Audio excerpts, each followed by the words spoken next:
Supposing the Earth suddenly stopped spinning? Picture it like this. One ordinary Tuesday morning, my coffee cup hovers peacefully, the traffic hums, and I, your friendly stickman scientist, glasses slightly askew and a bubbling flask in hand, decide to ask the dumbest, most deliciously catastrophic question possible. Then everything lurches. Not a gentle pause, but an abrupt, cosmic hand slamming the brakes on a planet that has been pirouetting for 4.5 billion years. At the equator, that spinning translates to about 1,670 kilometers per hour, roughly 1,000 miles an hour. So when the ground beneath us suddenly refuses to keep circling, everything that's not nailed down keeps going. Imagine standing on a merry-go-round that someone instantly stopped while you were sprinting. You fly off, only now the merry-go-round is 7,000 miles wide, and your off is across continents. First thing to go is the atmosphere. Air has mass and momentum. It will keep moving while the ground tries to catch up. The result is not a breeze or a wind, but a planetary-scale scream.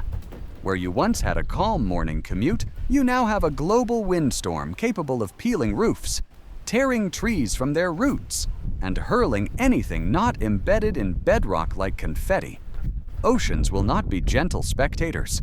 Their vast inertia means water surges eastward in a wall the size of mountain ranges, racing across continents in tsunamis that make every disaster film look like a bathtub splash. Tide and current patterns collapse into chaotic, murderous surges. Cities that once hugged coastlines will be hollowed into drowned skeletons. The headlines will be short. Meanwhile, the planet feels betrayed. The sudden halt loads unimaginable shear stress into the crust. Tectonic plates that were sliding and relaxing now grab like stubborn wrestlers. Faults rupture, and earthquakes rub across the globe as if something deep inside has been shaken. Volcanoes, patient for eons, are enraged into eruptions as trapped gases find new escape routes. The air fills with ash and a stench of burned continents. For a while, the sky is a bruise. Beneath the ground, materials compressed by the new geometry of forces slowly rearrange, turning landscapes into unfamiliar sculptures. Mountains wobble, new rifts rend plains in half, and deserts rewrite their addresses. Life, of course, adapts and dies in turns. For creatures that can cling, burrow, or fly short bursts, survival becomes a series of desperate acrobatics. For humans, it is a litany of absurd tragedies. Traffic lights become lethal catapults, trains turn into armor-piercing missiles, and the mundane act of opening a door becomes a tactical decision. Satellites, which orbit a planet used to a certain inertial rhythm, find orbits changed and systems failing as the geomagnetic and atmospheric conditions shift under them. Nights and days stop following their familiar dance.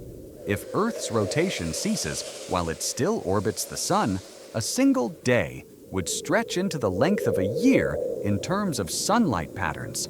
One hemisphere basks in continuous daylight until it bakes. The other freezes in endless night. Weather systems, deprived of their usual Coriolis choreography, pile storms in bewildering places and leave other regions eerily calm. Ecosystems that depended on the reliably ticking clock of sunrise and sunset find their rhythms cruelly rewritten. There is, however, an odd kind of poetry to the aftermath. The oceans, after their first tantrum, begin to settle into new basins carved by their rage. Mountains that exploded ash into the sky build strange, new soils. Life, persistent and opportunistic, finds niches among the ruin. Lichen colonizes the faces of buildings. Sharks navigate inland channels turned into strange, brackish seas. And some cities become islands of strange civilizations built on whatever survived. The survivors tell stories. The great east wind that took Aunt Mabel's hat to the next province. the night the auroras moved like curtains over cities, the muttered gratitude when a single farmhouse still had a well with clean water. We could imagine a kinder ending if the stop happens not as a cosmic slam, but as a slow, polite deceleration over thousands or millions of years.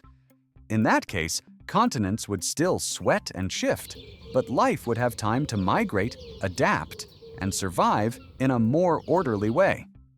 Tidal locking to the sun would become a distant possibility on geological timescales, producing a planet with a permanent day side of scorched deserts and a permanent night side of glaciers, and a thin, livable twilight band sliding between them where life could cling steadily.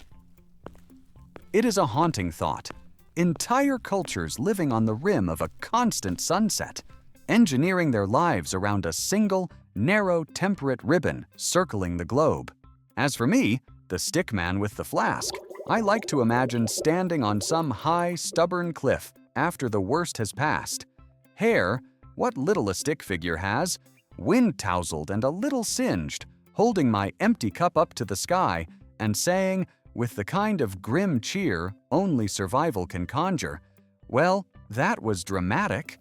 Then we begin the honest, absurd work of measuring the new world, writing the new maps, telling the children stories so wild they have to be true.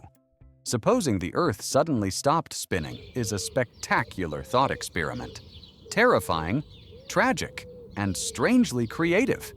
It strips humanity down to the essentials and then gives us a clean slate to rebuild on, which, in the long, stubborn human tradition, we inevitably do. One cautious step, one crazy invention, one stubborn garden at a time.